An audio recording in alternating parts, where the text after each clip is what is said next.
I will call the March 6th Environment and Land Use meeting to order. Roll call the committee members. Go around. Randy Severson, Andy Todd. Don Waldera. Tony Munson. Dave Larson. Colin Nelson. And Stacy Clyde. Yep. And then staff, we have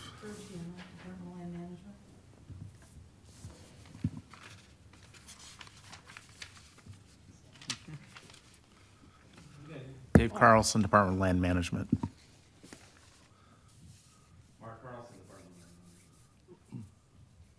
Okay. Certify that open meeting law requirements have been met with proper posting. We have a 16-item agenda. Any changes or additions? Motion to approve. Okay. Motion made and seconded. All in favor, say aye. Aye. Opposed, same Aye. sign. Motion carried. Has everyone had a chance to read through our February 9th committee meeting minutes? Motion to approve? Okay, motion Second. second by Larson. Any other discussion? Hearing none, all in favor, say aye. Aye. aye. Aye. I just had to make one change for Okay. the nursery that I Mike. mentioned. Pardon? Thank you. For the nursery that was mentioned that Haley bought the items from for the WLWCA auction, I have to change that to Prairie Moon Nursery, so that's the only change I have. Okay, Thank you. that's fair. All right, all opposed, same sign. Motion carried. So at this point, item number 6 is a public hearing for a land use change rezone for various parcels in the town of Gale to clean up zoning. Town of Gale petitioner. Randy, would you read the hearing? Yes. Notice of public hearing for land use change or rezone of land in the town of Gale. There will be a public hearing before the Trumbull County Environment and Land Use Committee on Wednesday, March 6, 2024 at 8:30 a.m. in the county boardroom of the courthouse, 18600 Hobson Street, Whitehall, Wisconsin. The purpose is to make a change to the Town of Gale zoning map pursuant to a resolution passed by the Town of Gale on January 9th, 2024, so that all parcels currently zoned parcel reflect what is proposed for the use in the comprehensive plan. It includes various parcels within the Township of Gale, Trumbull County, Wisconsin, to change the existing zoning district to the proposed district as follows, and I'm not going to read all those parcels. Prior to the public hearing, additional maps of the proposed land to be rezoned may be viewed and obtained at the Trumbull County Department of Land Management. To request that a copy be mailed, please contact the Department of Land Management at 715-538-1919 or email at mark.carlson@county.trempealeau.wisconsin.us. This land use change rezone information may also be accessed and viewed online at www.county.trempealeau.wisconsin.us. Hearing requested by the Town of Gale. Trumbull County invites you to join this meeting as follows. To provide comment on this hearing, please call 715-538-1894. Your attendance and comments are encouraged at this hearing. If you are unable to attend and have any questions, please call Mark Carlson with the Department of Land Management at 715-538-1919 or email at mark.carlson@county.trempealeau.wisconsin.us no later than March 5th, 2024 at 4:30 p.m. If you are unable to attend and desire to submit a written comment, please send your written comment to the Department of Land Management, 18600 Hobson Street, Whitehall, Wisconsin, 54773, or email to Mark Carlson once again, no later than March 5th, 2024 at 4:30 p.m. Please know that written comments will be read at the public hearing up to 250 words. All written comments must include the name and address of its author and the request that the letter be read at a particular meeting date. Any special interest groups or expert witnesses will be allowed 20 minutes to give a presentation and must register at least 1 week prior to the meeting date by calling Mark Carlson of the Department of Land Management at 715-538-1919. Sincerely, Department of Land Management. Thank you, Randy. And to note, I'll call the public hearing to order at 8:40. If anyone at home wishes to offer any public comments, I'm gonna give this number out a couple times because, you know, it's an open meeting. Not gonna do it as many as I used to. But if anyone at home wishes to call in and offer any comments, they can call 715-538-1894. So, Verge or Mark, where are we going? Could you give us, Yeah, I mean, this is, Some overview. this is another township that, wanted some stuff cleaned up in their, district mapping, I guess. It's essentially we're changing some properties that are currently being operated as the commercial properties. We're getting them zoned correctly. The examples would be, Clatters, which is kind of by the trailer sales place by Frenchville, Arctic Springs, the Craft Barn. There's a Pete's Repair over by, Champions Resort, Jeff's Service. I think those are the ones that are gonna be zoned commercial, which they already are being operated as commercial. And then the churches that, get them zoned institutional. And then the rest was, there's a subdivision outside Galesville that was still, portions of it was still zoned agricultural, and we just made them R20. I've gotten a few comments from people that mostly just curious, nobody really spoke against it or for it. They were just curious on why they got a letter, and they were the adjoining landowners, and didn't get any calls from the affected property owners. I got a couple calls from an adjoining landowner, and these two guys here are adjoining landowners. They just had some questions, and I think they were answered, so. okay, thank you. Does anyone wish to offer any public comments? Who is here? And I assume nobody is registered to testify here then? So do we have a letter Kellen, I from, was just gonna say that there was a couple gentlemen here that had questions. Did your questions get answered? They're sitting there. Yes, yes. Okay. We understand you're just changing it to what it's already being used at, and it was a parcel, now it's gonna go to commercial, but no problem. okay, very good. Yeah, what's your name, so we can put it in the record? It's Greg Betton, Bettin. Okay, And I'm Josh Betton, Bettin. thank you. Do we have a letter from the town or anything like that? I know No, they had a Paul's here. resolution that they had passed at their level, and that was attached with the information. So there was really no letter, it was just their resolution. Okay. Does anyone else wish to offer public comment? Paul, anything you'd like to add as town chair? Pretty well. I just came here in case there was some questions, but, like Mark said, this is just kind of housekeeping from things that have been missed for years.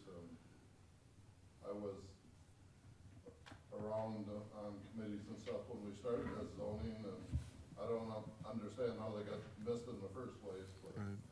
Yeah, especially some of these places. Yeah. Because most of these businesses were commercial or churches or whatever, when zoning happened the first time. Yeah, yeah. Okay, very good. If no one wishes to offer any other public comment on this, I'm gonna close the public hearing at 8:44 and entertain a motion from the committee. Make a motion to approve. Motion by Munson, second by Waldera. Any discussion? This seems to make perfect sense to me. No argument, so, yeah. Okay. Hearing none, call the vote.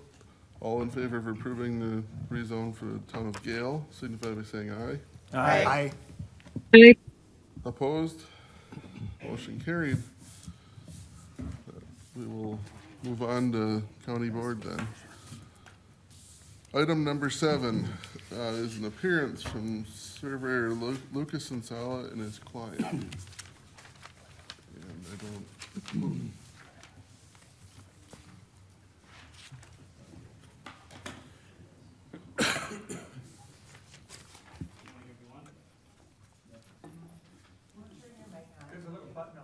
Yeah, push the, All right.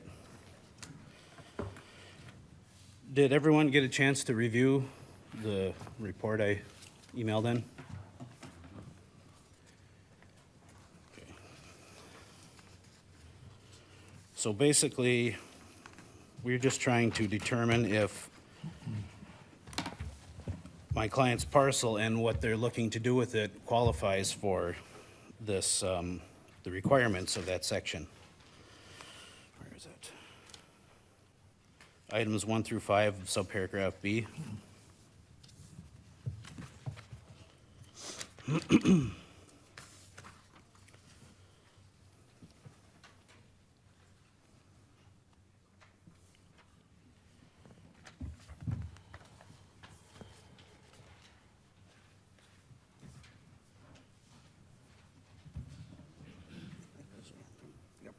So for item 1, it says proof that the land is zoned agricultural. Currently, the parcel is zoned transitional ag.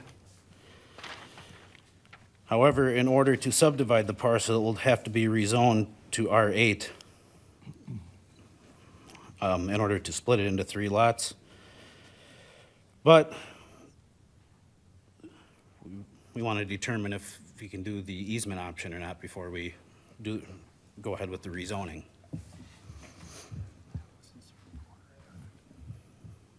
There currently is no easement on record.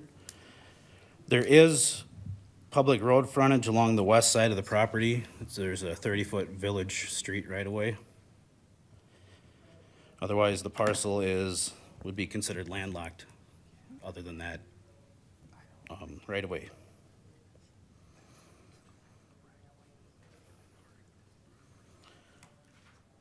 And for number 3, if we're allowed to do an easement, the owners of the property would enter an agreement for maintenance and upkeep of the easement area. For item number 4, the survey map will be done after we've determined how we're gonna do access and rezone the property. And for item number 5, some other options to consider is contact the town of Trempealeau to see if they would allow a public right-of-way to be created along the north boundary of the parcel. It may be a possibility, but in my opinion, I don't think the township is gonna wanna maintain a dead-end road that they have to access their village streets. is that trail on the north end that says Department of Natural Resources? It's the That's bike where you're trail. gonna have more trouble with than the town. I mean, that's been my experience. Tony, I'm guessing you would have similar. Okay, You'll have more trouble with the DNR than you will with the town. okay.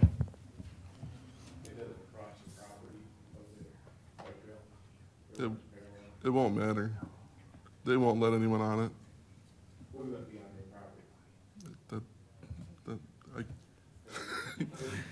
I'm very familiar with the DNR and how they view these old railroad beds. It's got a fence line there, there's no problem with that. Each and every time you want to set foot on it. They are not, trust me, they will be much more difficult than we will. Personal experience, that's just good luck. I appreciate the heads I up. wish you nothing but good luck on that, but I know it's bad, Because I so. mean, Okay. towns or whatever, they could trade work or whatever, they'd probably just make you build the road to those town specs or whatever. Right. The city they'd just do trade work, the city could maintain it since they Yeah. were right there or whatever. It, Like, it's, towns have to go all the way around through to get to that property to plow or Yeah, just do some trade work. But right. like you said, the DNR would be, that's where your thorn's gonna be. It's the DNR, it's not gonna be the town of Trempealeau, I Okay. don't think. Would it be the DNR that would indicate whether or not there's any concern surrounding having an easement that runs along a bike trail? No, that'd be us.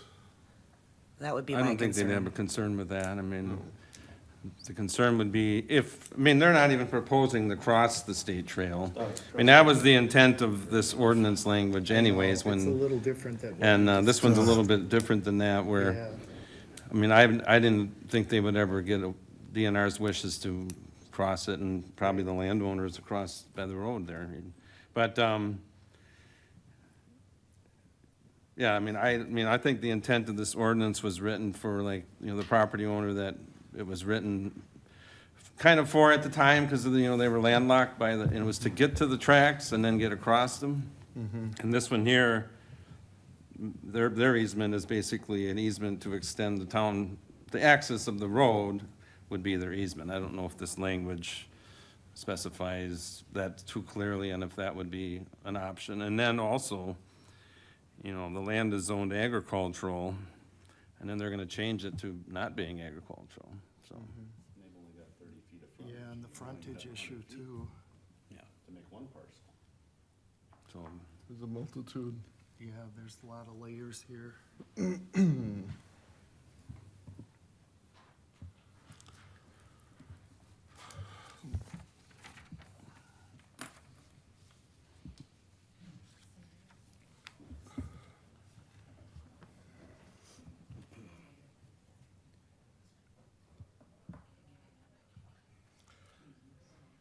Does water and sewer run along that city street frontage that they think about extending? Or is that private? That's private. Okay. Trailview Road that comes to the edge of that property and stops, there's 3 homes along that Trailview Road that are serviced from the village with water, sewer, electricity, and gas. If a home is going to be built, let's say in the first section, we've contacted, the village for water and sewer and, electric. And, I'm sorry, the water and sewer would be a well, because that's not gonna be annexed by the village.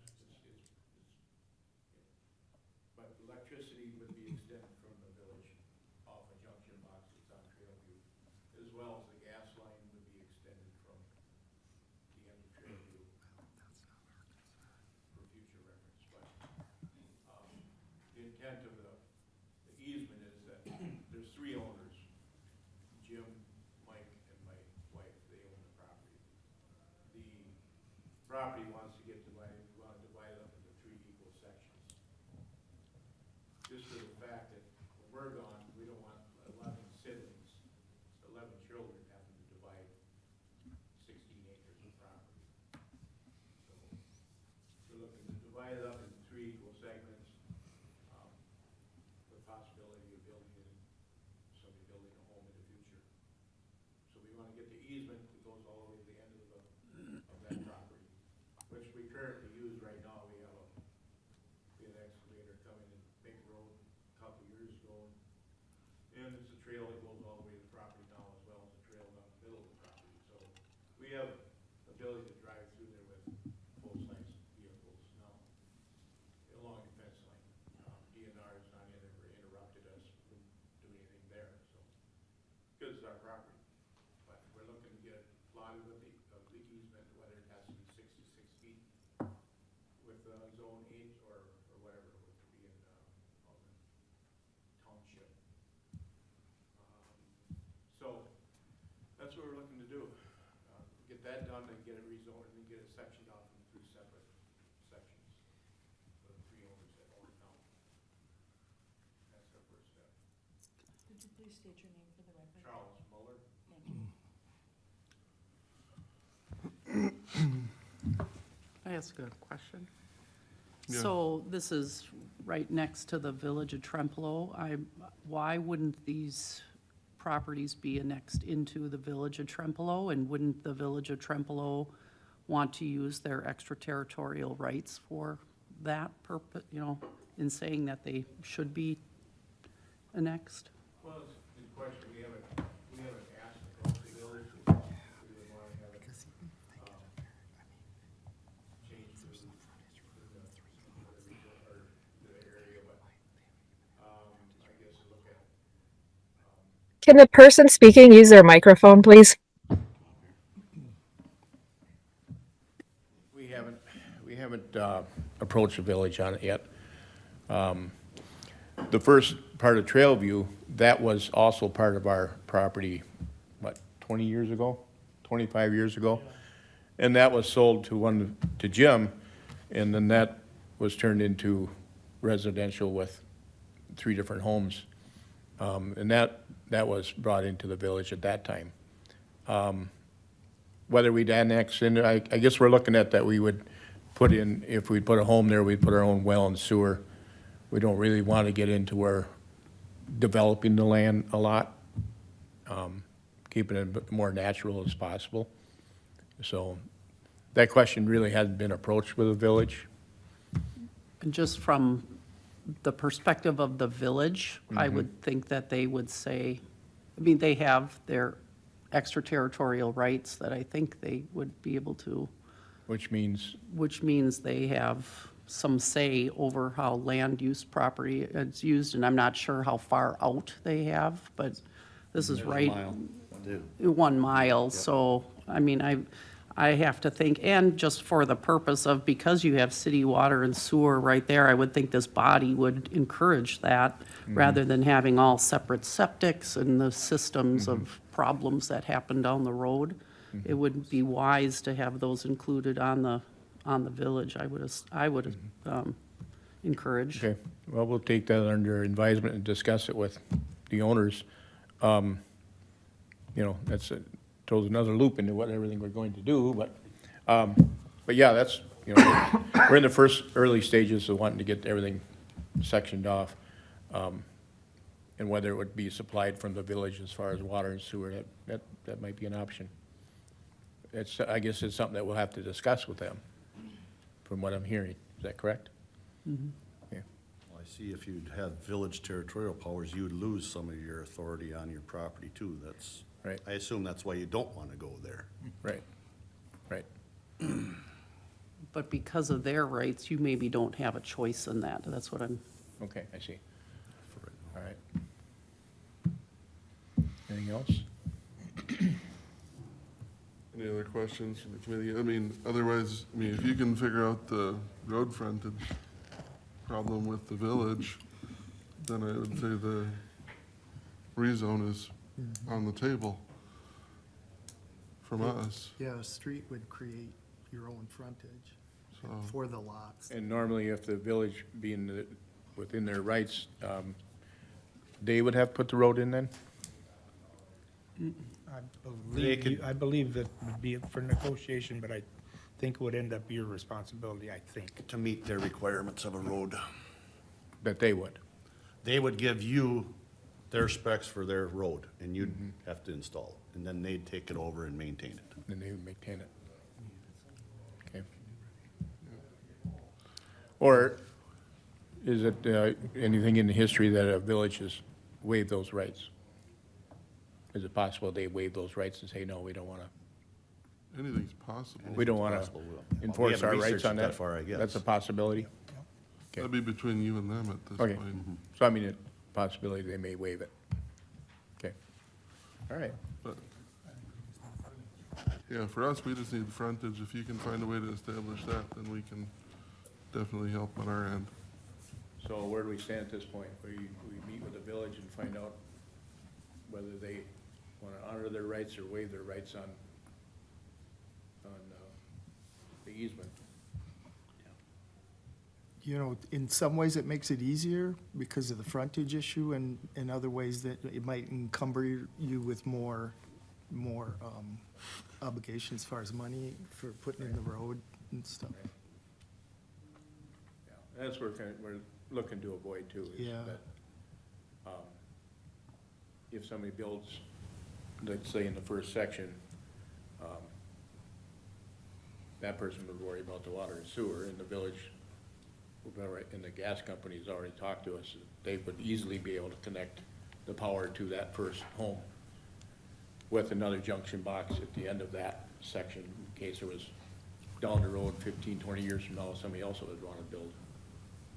So, What's the topography of that, them 3 parcels? Does it slope down, so there could have to be a lift station in if there's sanitary parts, or it's all, it's all flat through so they can self-grade it's all without? flat with a slow, It all kind of slopes down to the lake. the first 1/3 of it is flat. and Okay, it's so a it very slopes slow- small backwards slope down. instead of, Yeah. yep, we got it up Goes here. this way towards the Okay. So it sounds like we're recommending that they go to the township. I think that would be And typically, the township would provide us with a letter, not of their When they support or- recommendations or what have you. that's on, I would say, Village and the Village town. I would say Village. township and/or village, Yeah. yes. Yeah. Because part of this is in the town of Trempealeau as well, isn't it? it'd be adjacent Town, at yes. least. Yeah, this is in the township, so. Yeah, and I would think, I mean, I agree with our administrator. Just looking at the development that's been in that area, annexation is probably going to be the most efficient route, but I understand, what you're talking about is, as far as keeping rights for your property as well. But I'm guessing that would be, I mean, like we're talking about that's going to be the best route to go for now.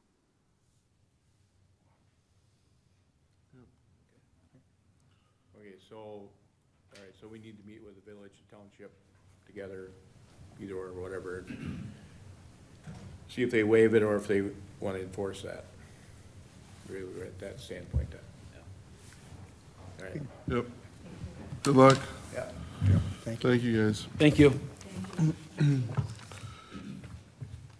Okay, item number 8 is a zoning update.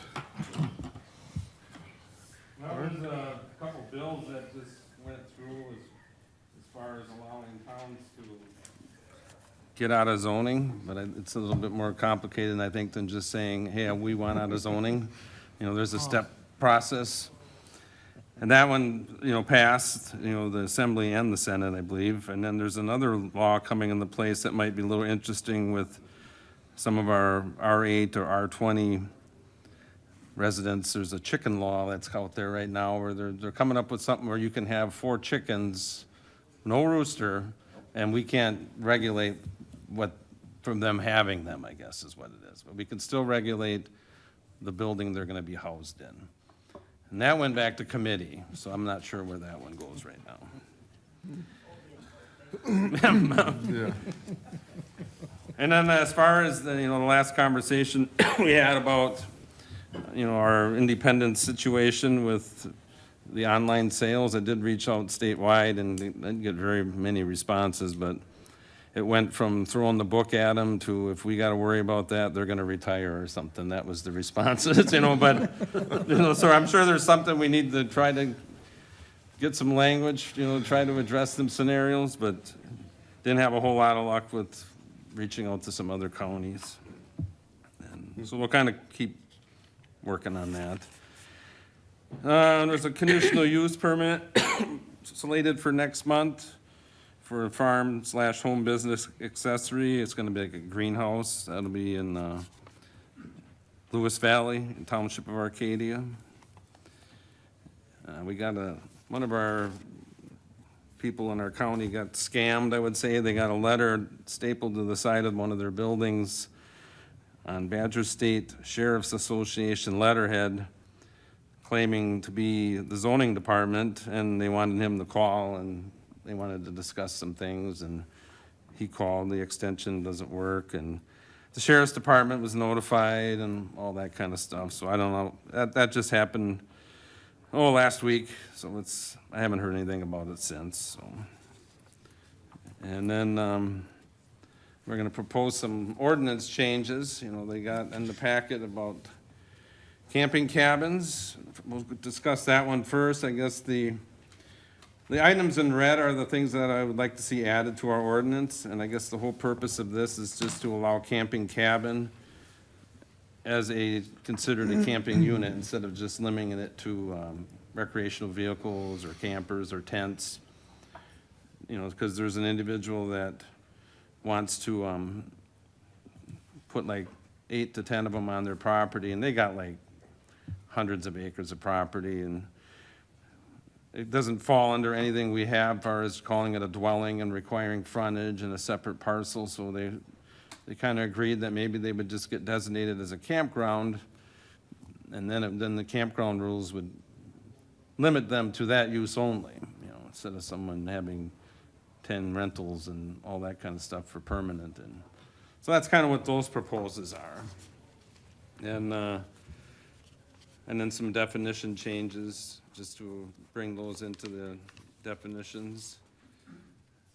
And then I'm kind of following through on the landowner's request. I know this was kind of brought up by them, but it's something that could apply, you know, down the road with other individuals also. So, I mean, I'd like to move forward with it, you know, we put it on public hearing and have it at the next month's meeting as far as officially approving it or denying it, so, based on this language right here. So that'd be all the items in red is what you're, What's that? all the items that are in red. Yeah, they're the changes, you know. Just kind of clean it up a little bit to kind of make it mirror a little bit more of the state, you know, that AdCap 79 campgrounds. Get our ordinance a little bit more in tune with that, because it is, you know, they do include camping cabins in the campground state statute. You know, it's just limited to, you know, the 400 square feet. You know, they can't build a big giant hunting lodge, it's gotta be a small little cabin. I saw that too. But like the term camping then limits the amount of time it can be occupied? It just, I mean, it doesn't, it limits mostly how many they can have, and I mean, there's not language in there that says they can only use it certain times of the year. It's just, you know, when the campground's open. I mean, they could probably, if they wanted to bother, having, you know, heats, like a wood stove or something in there, they could use it year-round, but I mean, they got some trails in this case that they would use for some hiking or maybe cross-country skiing, but they're all off the grid, so to speak. I mean, they'd have to have portable toilets, and you know, the health department would probably require them to have some type of potable water on site. You know, it might just mean like they gotta give them a case of water when they go there. All that would have to be addressed per the AdCap 79 requirements for campgrounds, and we would just allow them to have that type of building or that camping unit on the property, I guess, by just upgrading our ordinance a little bit. Well, the reason I ask is because, you know, with the changes to cottage cabin, it limits, and those seem to me like they would be more, That one there, I mean, that term there is kind of just planning for the future. That one doesn't have nothing to do with the campground stuff. The cottage cabin, you know, maybe down the road, we'll allow a cabin to be a seasonal thing that, you know, instead of having them section it off. We just added that in because we were on the cabin, kick with the definition. We just kind of added in there that doesn't really pertain to the camping cabin scenario. It's more or less for all the hunters who come in. Yeah, we might, you know, down the road, maybe we could try to allow someone to build a cabin and not be required to, you know, have frontage and all that, if they only have this one and it's only used, you know, 8 months or 8 months whatever. out of the year, so. So that might be a little bit of a future planning definition, not one that pertains to the camping cabins. So this camping cabins, does that mean they gotta have a license for the, I would say they'd have to have a license for the For the campground, campground? you know, and, we've had one down in the southern part of the county that, it's like a yurt or some goofy looking geodome thing, and he's only got one. And he got licensed to be a campground, just so he could leave it there, and I don't know about how much he's actually rented it out, but, they have to be licensed by the state, and there's a step of how many they gotta have versus, and they gotta pay the state a licensing fee for that. And so I think we would require that as a requirement that we want it to be called a campground. We don't want it to be called a cabin and have 12 of them, and then all of a sudden there's 12 people living on this person's property. You know, that's kind of why we want to try to get it into the campground. and I think that there's language in the campground license that, you know, limits year-round Yeah, occupancy. I mean, I don't know the state's statutes, Yeah, you know, 100%, but they're probably more stringent than us just letting them do it. Yeah. You know, they're gonna have to follow through on their part, and we would just want to see, you know, their documentation for that. So we're gonna make them put in roads and gravel and everything else like our. I think the statutes sites do? itself have to be, you know, built to a certain way, but as Yep. far as a road to it, I think that can remain, you know, rustic, or, you know, I don't think we have to build a, Don't need blacktop, no, but I mean, right. I mean, the only language I've seen in there is requiring for the actual camping pad itself Yep. has to be a gravel pad, and that's what it says. there has to be parking, it doesn't, and then I don't think we need to require gravel roads, because these are really far Yeah, they're not gonna be Spread. 10-foot segments apart or whatever. No, whatever they're this gonna be language like says. one in this 40, another one in this 40. Their intent is for people to have more of a rustic experience. That's for them, you know. But this, you know, it could allow much more, you know, for someone else that wants to open up a campground. But, this one here is just more of a rustic scenario for an owner that has hundreds of acres and, but, you know, it still falls under the same thing as our, you know, how many they can have per acre, you know, and it does open it up down the road for what others could do, but I mean, they'd still have to follow the rules of the campground standard and our ordinance. It'd be good for tourism too, if you really Yeah. think about it. I mean, We gonna Just a- put limits on age, like you do for trailers? Well, I think these are gonna be built, I mean, they actually have to be built to a standard, you know, and Oh, so it ain't gonna be a camper just pulled in, they're gonna put cabins. it'd be like a cabin, like a little, they're talking about like a little wooden cabin Yep. that's like 400 10 square by, 10 by 20 or whatever the size was. They were under 400 for sure. I mean, that's his scenario. This is the development in the town of Arcadia, right?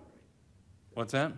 The one you're talking about? Yes, yeah, Yeah, that's the one I went out and visited. yeah. I just had a thought about, you know, like emergency services, if we're That's talking a good about, question.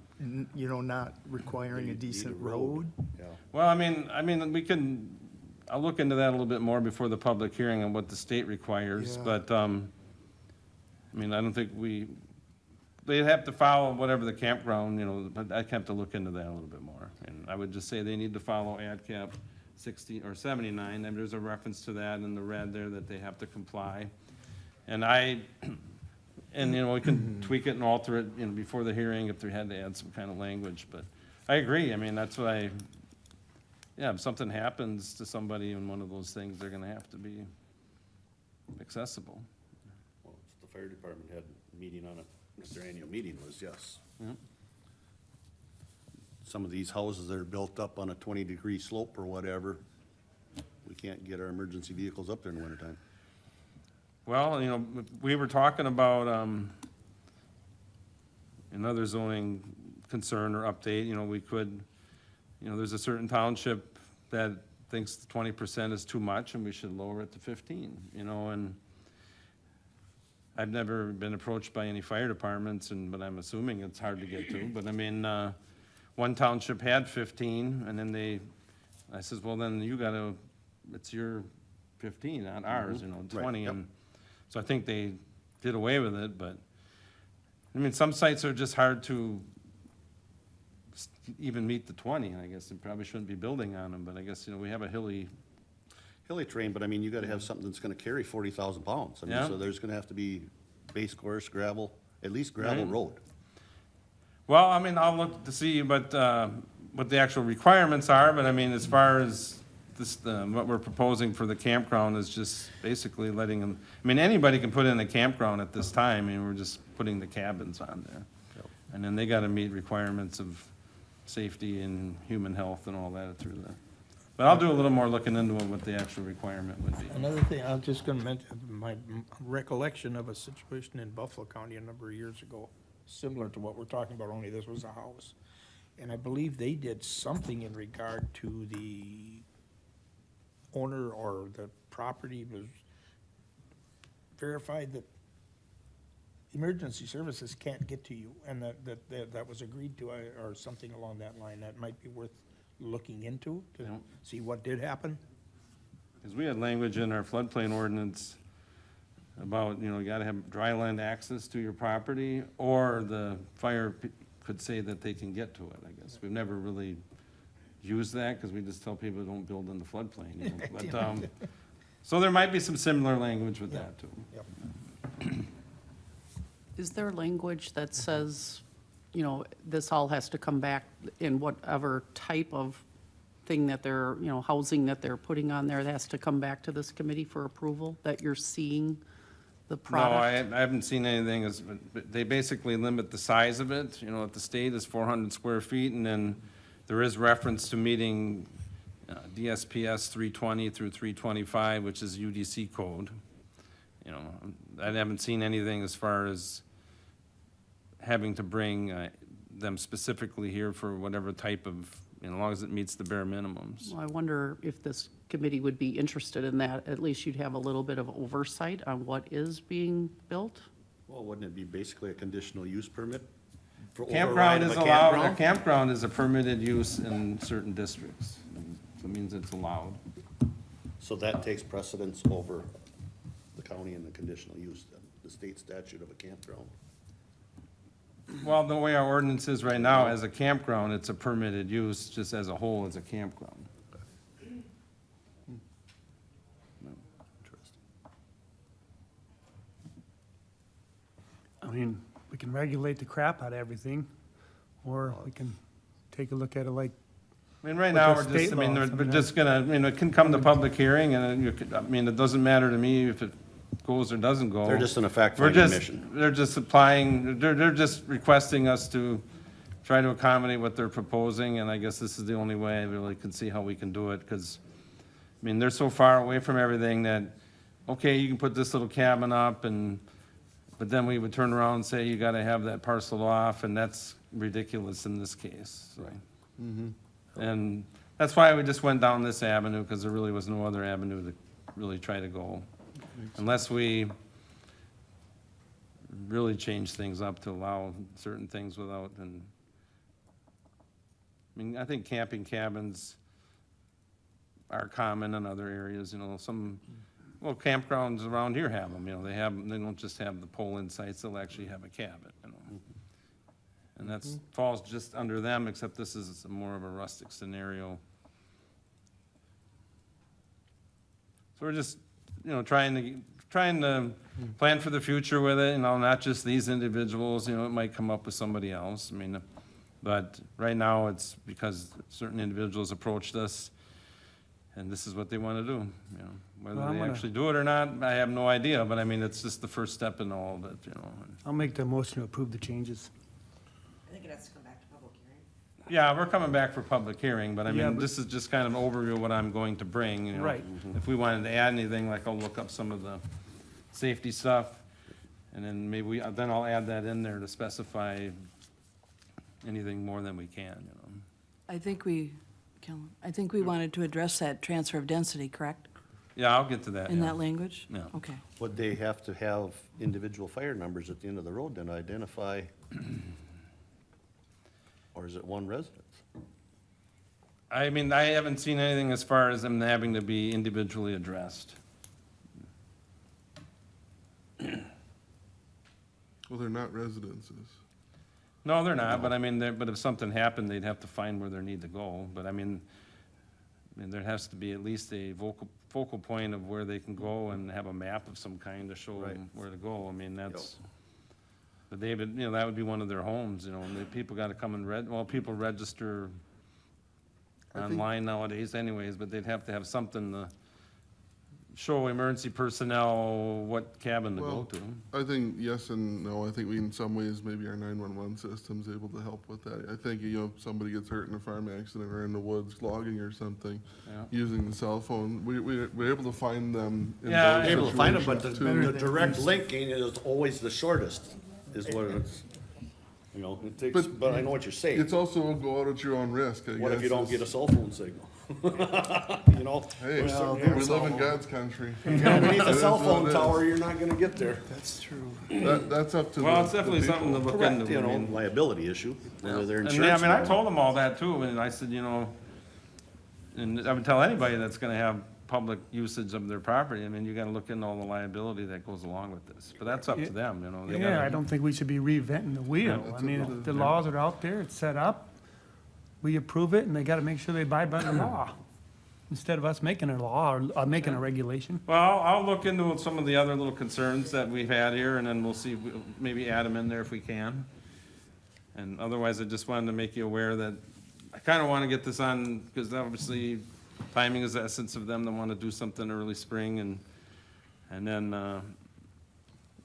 we'll go with it. And another one, on the town of Albion sent us a letter requesting that transfer of density be put back into our ordinance as it was written. And, I mean, that would be something that would need to go to public hearing. all the townships would have to be notified. And I think there's some concerns at staff level of actually doing that, bringing it back in. So right now, we're just, we're just gonna, I guess, just see if we really want to bring it back, public hearing, and, or what do we want to do with it, I guess. Nick's here with, and Joe's here, Virg and I are here, as far as zoning, it was taken out, and I guess putting stuff back in, I don't know if that's such a good practice or not, but. We took it out about 2 years ago. Yeah. Maybe a little less than that now. And we took it out because? It was never used. Well, Virg, you and I talked about this a couple Rarely times. used. Couple times in 20 years or better. There were 3, and there were actually 2 that we were unaware of, Really? because they were filed perhaps by the surveyor. Really? And we were unaware, so those aren't even mapped, but I think Nick can speak more to that. As long as I have the floor, did everyone receive this letter from the town of Albion, or do you want me to read it? I haven't, I don't believe I did. I don't. Okay, would you like me to read Yeah, it into the think record? that'd be good. Okay. If I may, I apologize for interrupting. We did receive a petition under the statute. We do need to have a public hearing on it. It might be most appropriate to save any of our discussions and our opinions until all parties are present. And so I certainly understand that it is an amendment to our ordinance, and that's a significant thing, but we might need to pause and just have this conversation next month when all parties are present. Would it be okay for there to be a better explanation for my benefit as to what this would mean, though? Or would you prefer that wait? I think what's wait, and I think certainly if you want to talk to staff afterwards, I think it's fine, but I just want to make sure that we are following and protecting everybody's rights. Okay, thank you. Are you saying she should not read the letter today, or is that okay to read the letter? I think let's just pause on all of the discussion regarding the town of Albion, because we do have a bona fide petition, and we do need to proceed as the statute requires. Also, there's a Towns Association meeting coming up April 23rd, I think it is. And it might not be a bad idea to, I would go to the meeting and ask the townships, because they're all gonna be there, what their feelings are on it. And then we would have a hearing after all that, but, that's just putting that out there. Is April 23rd? you April said? 23rd, I think, is the next one. It's in Pigeon, I think, Town of Pigeon, and, that way, all the chairmen will be there, supervisors will be there, and we can at least bring it up to them, so they know what's coming. It's gonna delay everything, though, as far as that goes. I know the individual wanted this done sooner than later, but I guess as far as, we bring it to public hearing, that would have to be, the very earliest would be April. But like I said, if we wait to hear from the towns, at the Towns Association meeting, it probably wouldn't be till May or June as far as having a meeting, Could be, public hearing. I don't know if we could pull it off for May with the 23rd. I think the We wouldn't have 23rd time would for not meet the posting. deadline to get the May meeting, it would have to Right. be in the June meeting, if we chose Which pushes to. out a long ways. They would all get notified anyways, and certified letter. posting requirements. Yeah, It's so two it's not like they wouldn't be knowing about it. Right, right. Just putting it out there that, but Well, since, Zoning goes to every municipality that we zone in, so it's not just them. That's why we have posting requirements, so. they'd get notified, and they could come to the meeting and voice their opinion at an earlier meeting if they had to.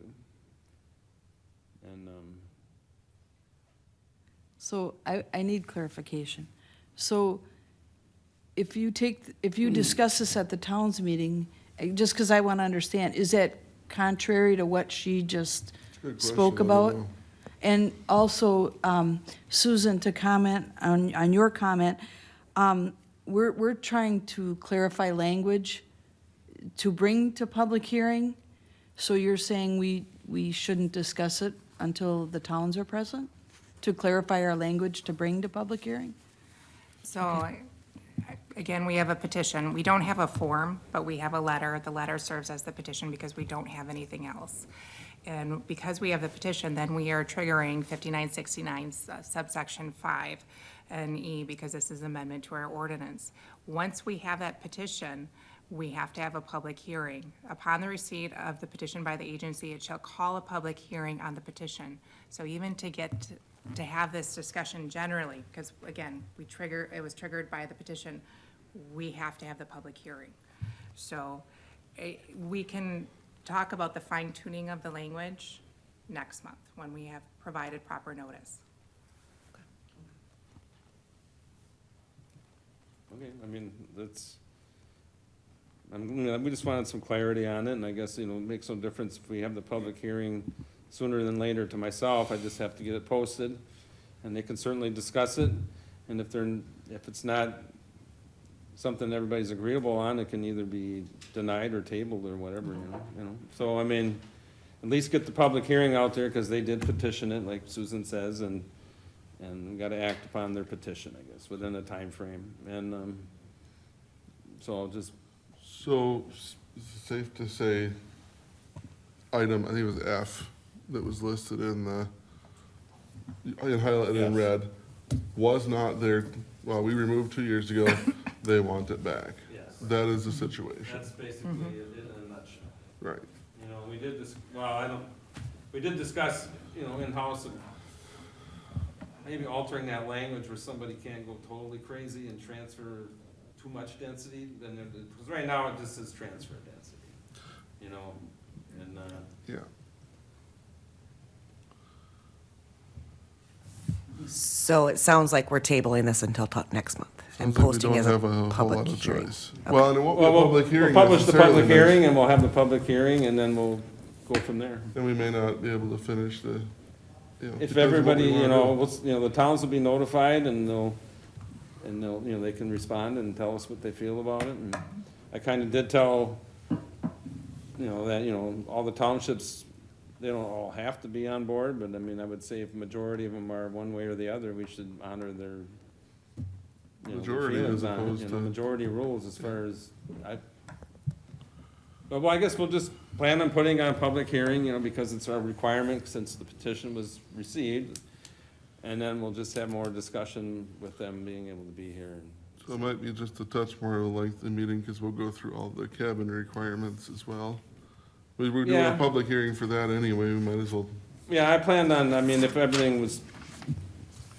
having them both next month. Right. The cabin one, maybe won't be so much discussion, but this one here probably will be much discussion. I would assume. Okay. Fair? Anything else for you to report then, Mark, under zoning? I don't think so. I think I'm good. Okay. All right, thank you. Conservation update. Haley is virtual. We'll see if she's listening. I am listening. There we go. And I can give a very quick update. So, perfect, thank you. Right on the head. Sorry. So nutrient management plans are due to us April 15th. So Rick has been working on getting those in and contacting producers, working with Western Tech to get more nutrient management plans in. The projects are being designed, and I'm hoping to get those to you guys for the next committee meeting. I just didn't want to do it today since I wasn't going to be there, and if you guys had more questions, I would like to be there to present those. So next meeting, we'll be going over the projects. We are at the conference this week, so that's why I am virtual. And there's a lot of good sessions going on this year, and I am head of silent auction, so that's what I am doing now, is getting things checked in here. At the conference, we have two Trempealeau County youth being represented here, so one for poster and one for speaking. So we all have our fingers crossed for them. Grant applications are due April 15th, and Amy has been working really hard on getting all of that done. And then reimbursements were also due on mid-February, it looks like. And that Amy has been working on really good and getting the reimbursements in. We have been receiving checks for that. And then in mid-February, sorry guys, Rick, Morgan, and Amy went down to Madison for a day with DACAP. I wasn't able to attend because I was out sick that day, but they all said that it was a wonderful time and they all learned a lot. So if you have any other questions, this was a really quick update just because I'm not there. So questions, concerns, just let me know. I don't have a lot of time this morning, so that's why I went through really quick. So Okay, any questions for Haley? that's what I got. No, thank you, and enjoy the conference. Yep. Thank you. Okay, next item on our agenda then is item 10, water quality trading, fee proposal. Amy. Well, since Haley is remote today, I told her I would step in and kind of go over her letter. Did everybody receive it in the packet? I think so. Okay. What we are proposing, Haley is currently working with a municipality and Davy Engineering, and before we get too far into the project, we just thought this is a good time to bring it forward to the committee to seeing if we want to incorporate a fee or not in regards to those hours that she's going to be putting in. So Haley did reach out to several other counties. The ones, we have Sauk County, Jefferson County, Racine, Columbia, Dane, and Eau Claire responded to us. There's several other counties doing this, but they did not respond to what they currently are charging for fees. So what we are proposing is to bill the municipality for hours worked. That would include salary, fringe, and mileage to help implement those projects with a maximum of $10,000 per project.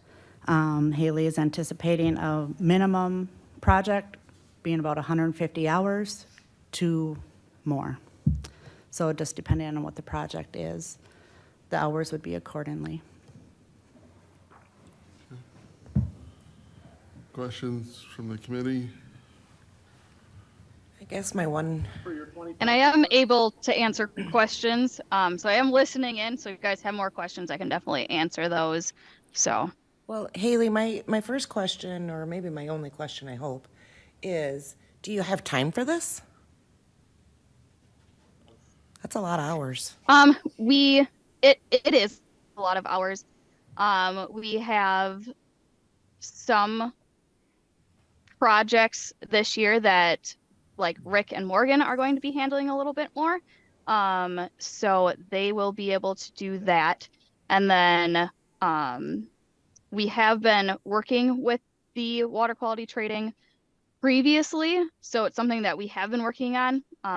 And with us, being a smaller staff and looking for funding with it being limited, this is why that's being brought up. I think we have enough time. This is going to also help me work towards my engineering approval. So that's also why we're moving forward with this, is that it's going to help with getting approvals for what I need for my overall job too. So it sounds like you're essentially doing the work, but now we're going to bill for it, right? Yes. Okay. Haley, what's the timeline, 2024 or 2025? 24. Galesville's in a crunch, so it has to be completed this year. I wonder if they'll have an opinion on being charged now for something that it looks like they weren't charged for, and like their budget timeline and incorporating that into their future budgets. That is why it's been brought up. It was brought up what our fees were, and I thought this was the time that we need to address it. So they asked us what our Correct. fees were. Yep. Okay. I don't know, I think work that's being done in this line of where we're at, needs to be billed. Agree. So I think this is a fair proposal. Really. I do too, I do. And I do have to make a comment that if Davy Engineering were to be doing this, it would be probably at least double, if not triple, the cost that we would be doing it for. So really, it's a win-win for everyone. Either way, they would probably have to pay either us if we do a fee, or Davy. Davy with the private engineering is going to be much more expensive. So this gives us a chance to work with these municipalities and charge a lower rate than what they would if they went private engineer. Logical? Make a motion to approve? I'll second it. Okay. Motion made and seconded. Any other discussion? Hearing none, all in favor, say aye. Aye. Opposed? Motion carried. We will Thank move you. forward with that. Thank you, Amy. And Haley. Thanks, everyone. I'm going to head out here, so have a good rest of your day. Thank you. You too. Item 11 is agenda items for joint PTED and land use meeting on March 14th. So after discussing with the PTED chair last night, they have a number of members of the committee that are not available that day. At this point, and then with potential election and some bodies potentially changing, we're gonna postpone having this for a month or two. Also, not a great number of items to discuss, is what I was told. So we will cancel the March 14th joint meeting for, and reschedule sometime in the future. Item number 12 would be an update on the housing initiative by Dave Carlson. Yeah, I don't have a lot, but I thought I would keep this present on the agenda to keep our attention focused on it. Did present last month and suggested as the next course of action, a work group. Becky and I will be talking about how we pull together that work group. I don't envision it, and I don't think she does, or anybody as like a, special county board committee or anything. It would just be a group of people that we would bring together representing folks that, have some knowledge of housing, developers, business representatives, and so on. So look for that to get going in the next few weeks here. Just a couple of notes on things going on with communities. I am meeting this afternoon with a developer who's putting together a housing project in Osseo, rental housing type thing. And actually, he reached out to me because he wanted to, just see what kind of needs disabled individuals and disabled veterans might have, because he's interested in renting to them. So Joe in the Veteran Services Office is going to be part of that meeting today. So I thought that was encouraging. City of Galesville has a TIF district that it's going to be closing out. But the city right now is taking a look at collecting one additional year of increment from that TIF district, as is allowed by state law, to use for housing. There was supposed to be a special meeting on that tomorrow night. It got canceled because GET is in the sectional up in Arcadia tomorrow night. So that'll probably come back in the next couple of weeks. But yeah, state law does allow municipalities that have TIF districts to collect one additional year of increment when the district would otherwise be closed. And I think in the case of Galesville, it's a couple $100,000 that they would have available to, either incentivize a private development project or extend utilities to a new piece of land for development, that kind of thing. So that's kind of an exciting, potential thing for them. Other than that, I don't have anything on housing. Okay. Well then, item 13 is with you again on a legislative update. Yeah, just a couple of things. I was trying to check the current status on a couple of bills this morning, and the legislature's website was down. So I guess it was Facebook yesterday and the legislature's website today. There was a bill that was introduced last month, Democratic support largely, but it was just kind of intriguing. I thought I'd throw it out there. It's Senate Bill 1025, which would create an income tax credit for a beginning farmer who leases or purchases agricultural assets from an asset owner and uses it for farming, and for a person whose assets are leased or sold to a beginning farmer. That was referred to the Committee on Universities and Revenue. Assembly Bill 881 is currently pending in the Assembly. That was the one that provides procedure for towns to withdraw from coverage of county zoning ordinance. And then Assembly Bill 738, that's that one that requires large-scale solar projects to get some additional allowance from the Public Service Commission. So just, tracking some of those kinds of things, report periodically to you guys. Dave, how do you feel about the proposed option on the table for townships to opt out of the county zoning? Or how do you feel, Dave? I don't have a feeling on it. Well, I do, but it's not my place. Well, I mean, that's their option, I guess, but I mean, I haven't read the thing word for word, but I mean, it kind of puts the onus on them, they're gonna have to come up with their own ordinance, and I think the county even has to approve it. And I guess, I mean, I hope that everybody stays in county zoning, but I mean, it's been passed where they can opt out of it if they so choose. And I That don't just think- sounds very complicated to me, or it adds kind of another layer of complication. Stacy, Chad brought that up at a Towns Association meeting a while ago. Chippewa County was thinking about opting out because they have a lot of unincorporated townships. You heard anything more on that? I'd have to touch base, see if he's heard any more on that, but I know, I mean, I feel like that just comes up from time to time. Hey, Dawn, since you asked, I will share my opinion on it. What I see is just, the cities that do have their own zoning authority, and Galesville I use as an example since I'm on the city council there.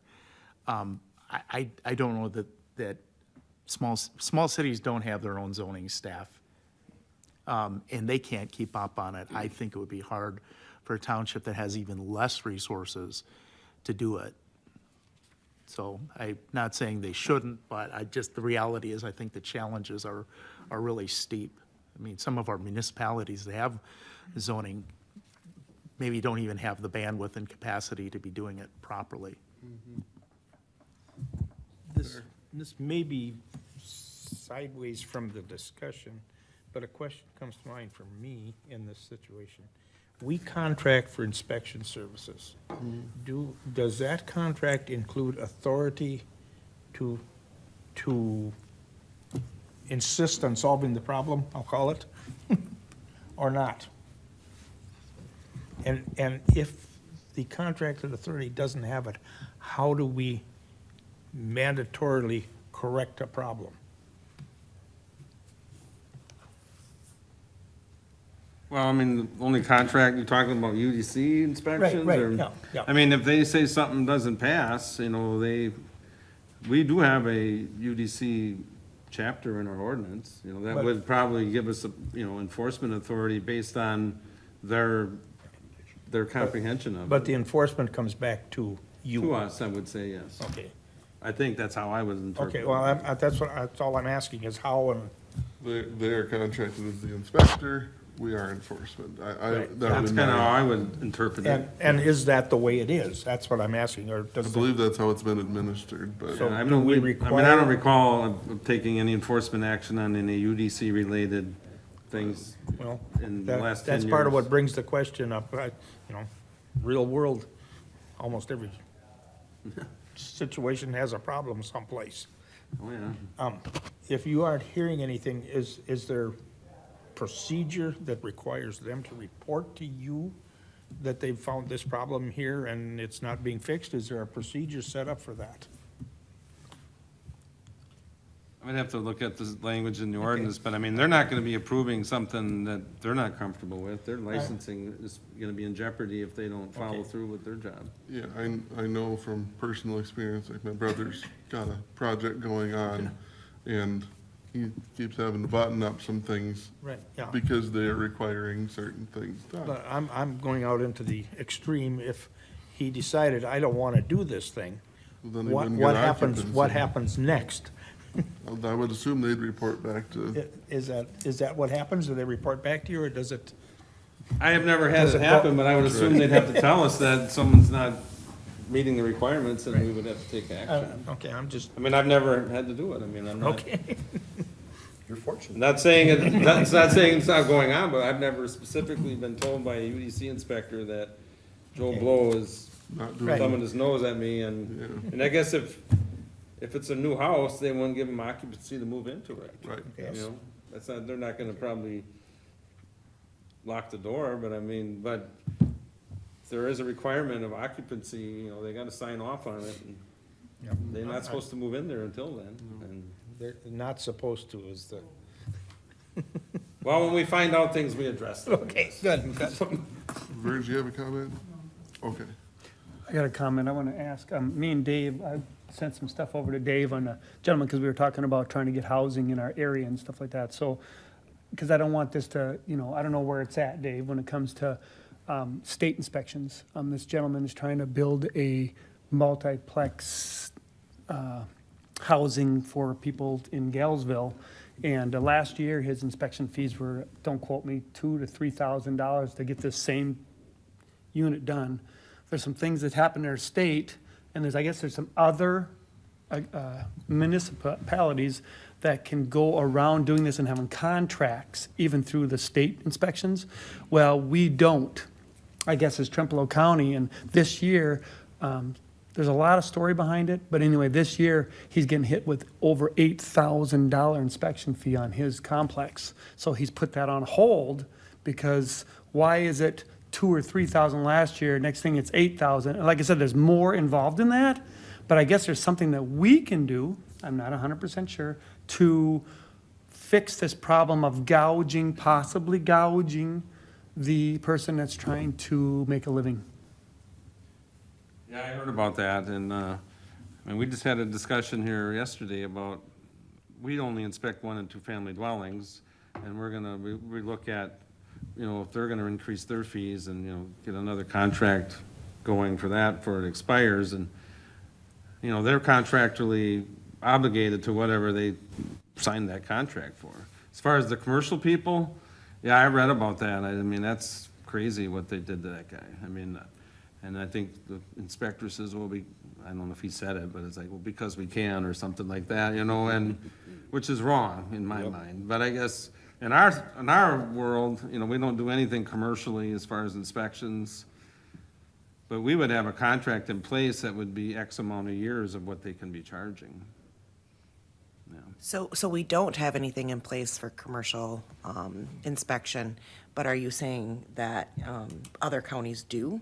Yeah, no, there's other municipalities, like, there's other municipalities that actually can say, you know what, we have a contract for this commercial, but you can only charge this much. I'm not sure of all the details. Dave might know a little more than I do. Yeah, I talked to the man, and his name escapes me, Andy, you remember? But anyways, he provided me some information. I'm gonna take a look at that. I started doing a little bit of research online, but I want to dive into it a little bit more, because if there is some option, you know, for the county to kind of do this and, you know, have those lower inspection fees, not the county specifically do it, but a county have a contract, like some of these municipalities have contracts, instead of going out through the state contract for these inspections, then that seems like it'd be something at least worth considering.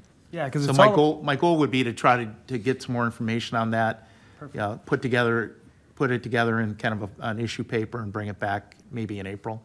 That'd be awesome, because it's just the luck of the draw, what inspecting company you're gonna get, what they're gonna charge you. Right. And so his name's Dan Terrick. Yep. So, it's a very huge concern, I think, for our area when it comes to that, so. Verge, you got a comment? I was just going to comment that the county did consider that, but that's a whole nother set of licenses and everything. And yeah, that involves a lot more than what we're doing right now.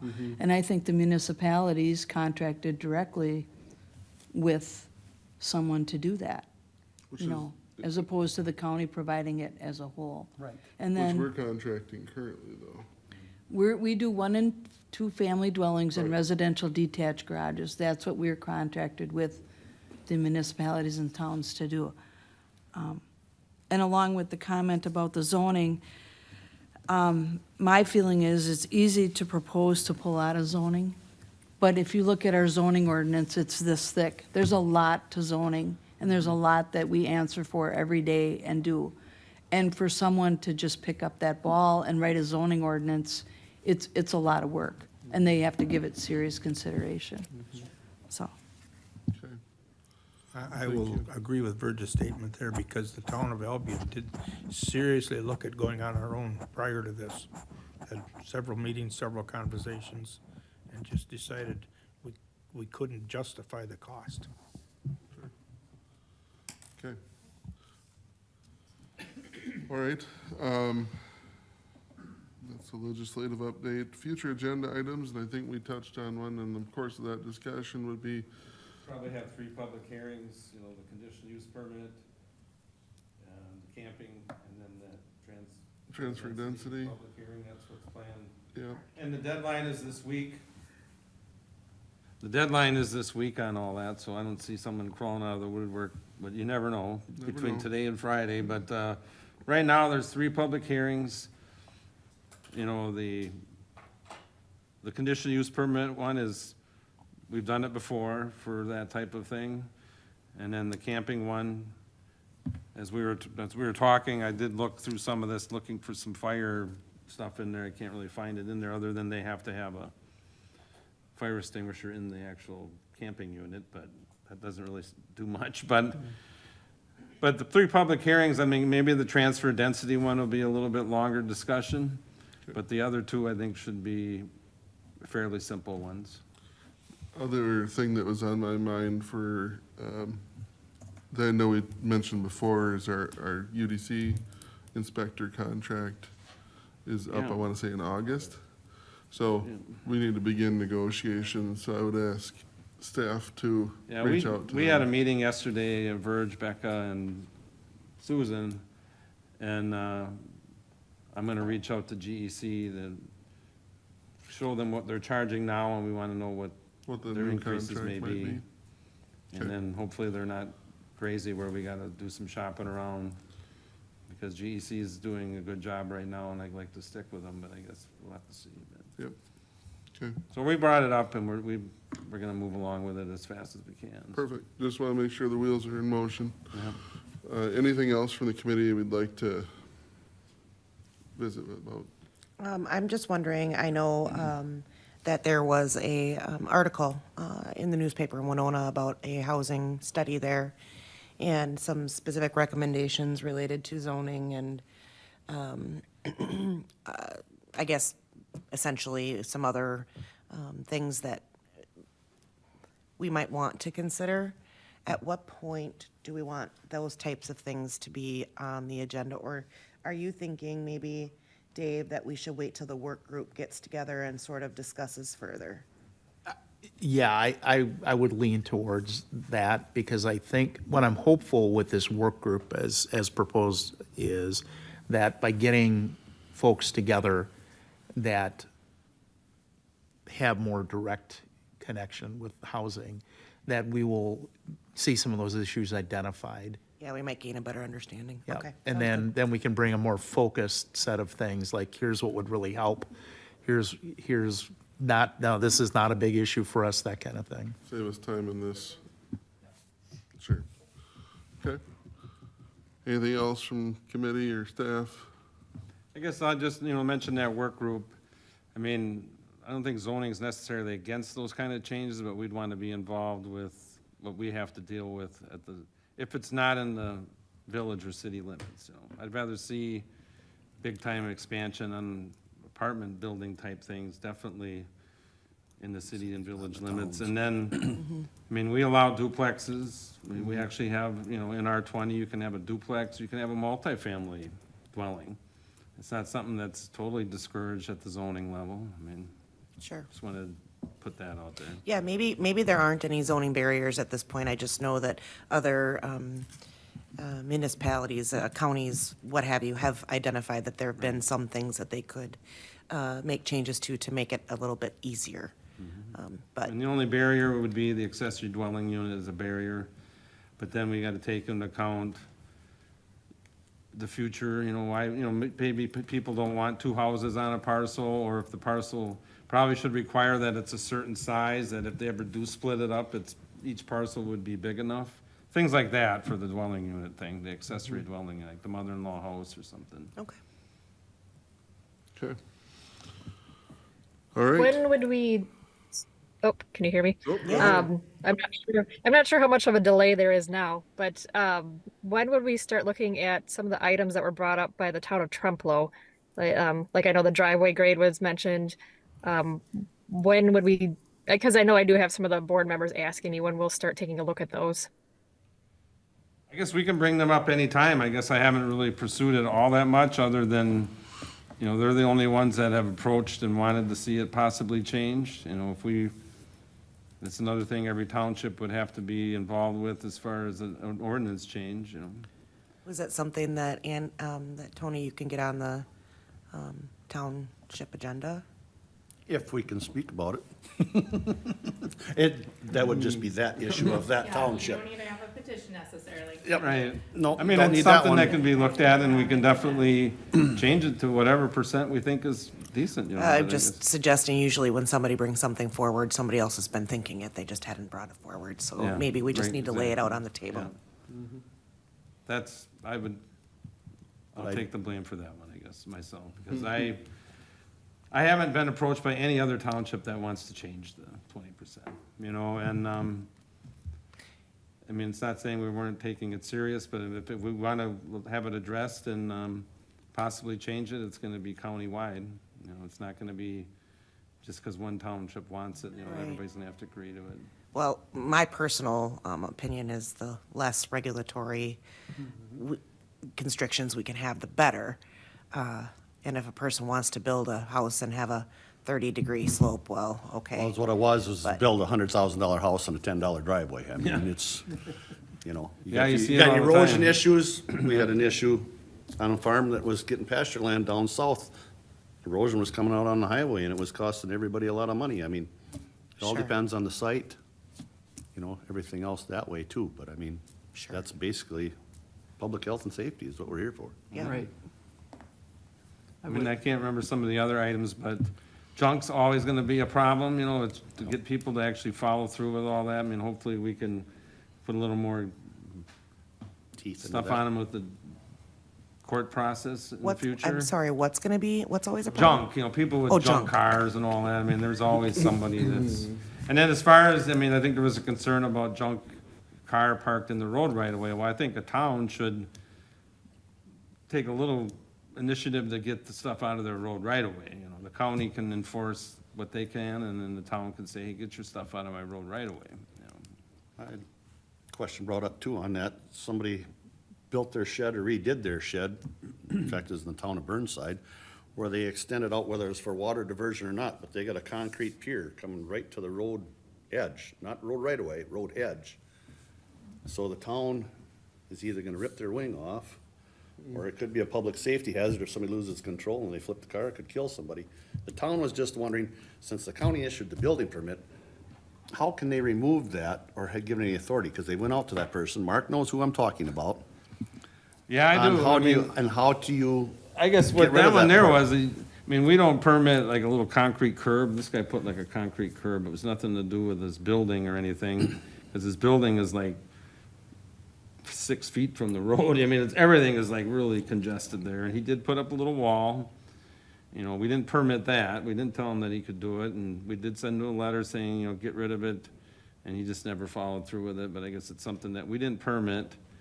And it's something that wouldn't have required a permit in the first place, you know, and stuff like that, yeah, I mean, it has to be addressed. I mean, it's not safe, you know, even on that road where there's probably pretty limited. so stuff you going on. actually, so zoning has actually gave him a warning through you or the township? Well, and I then gave him a suggestion to remove the wall. remove it, but, so he kind of just blew it off, he did. Yeah, So I would would say court so. counsel, basically, could she write up a document supporting the county and the? I don't know if this town to do case, that? that little curb wall was, it's not something we permitted him to do in the first place. And Correct. it's not something that would have required a permit, but nothing should be in the road right away. That's Plain right. and simple, you know, and I can do, I have to look, I mean, it's been quite a few years actually since it first was put in. I just don't think there's a whole lot of enforcement we can do on something that didn't require a permit. But it is a problem. So, So okay, may I question. ask a question? Go ahead. Who owns the road? Is it the town or? Town of Burnside, it's actually in their 24 feet right away on that half of the road. Because if it was going to be a county road, I would have said the commissioner has authority over that, and the commissioner could pursue that removal, and we would have a mechanism for the county to do that. This does sound like, unfortunately. It is a that- town issue, yeah. but see, they've tried to address it too, same here with no teeth, basically, I suppose, whether they gotta go get a lawyer or whatever, but my thought was, if, because they supposedly remodeled some point in time, if it was tied in with the building permit, then the county gave the permission or whatever, but Right. now you did not, so I don't- that answers that question. Yeah, I think that one there, the building itself, if we're talking about the same person, and I Yep. think we are, it was just like a little wall. This building is probably, you know, I wouldn't say it's 100 years old, but it's probably over 50 years old. And you put like a little wall like right here in front of it or something, so you could do something in here, and then it's sticking out into the road. I mean, right here's the road. You know, and, yeah, I mean, I'd have to, I mean, I just, we can't enforce something that we can enforce, but we can definitely point people in the direction of getting rid of it, and that's been to no avail in this case. Right. So I guess that's, And I know the towns get frustrated because they think we should be doing something about it, and that's where you see these towns that want to get out of the zoning because they don't think we're doing anything about it, but there is only so many things we can do about stuff sometimes. You know, that's kind of where the problem lies sometimes, especially with an uncooperative landowner. Yeah, in this circumstance, wouldn't the township need to pursue that through a lawyer or something? that's Most what I likely. assume they're gonna have to do, and they just didn't Yeah. wanna go through the expense Right, because of a right. fixed revenue source, but Right. that may be the avenue. Right, I mean. Because, I mean, yeah, they said, truck driver could hit the wing and destroy the truck, you know, damage himself, or if somebody loses control, Yeah, could get it's killed, I mean, that's definitely- his. That whole area there is a mess, but that in particular, yeah. I mean, I talked to the guy specifically, I Okay. didn't just send him a letter, he was in the yard and talked to him for 3 hours, because he likes to talk, but I mean, I said, get that thing out of there, you know, and he kind of made it sound like he was gonna, but I guess it didn't happen, you know, but it wasn't just recently, it's been a few years. Right, because that was, when I talked to them about another issue or whatever, and Yeah. they said, well, there's more than one issue we've got with down there, it's like, okay. Yeah, there's all kinds of issues, that's for sure. Okay, well, with that, if there's not anything else to add to next month's agenda, our next meeting date is set for Wednesday, April 3rd. The only question I have about that date is elections and how, and potential new like, I've never been through this, so I don't know how that looks, or, You would still, that's a really good question. You would still come to this because until the next board is sat. Installed. It's going, this board is, or this Okay. committee is gonna continue. okay, perfect. Okay, so regular monthly meeting will be Wednesday, April 3rd, 8:30 again. And with that, I will adjourn the meeting. Thank you, everyone.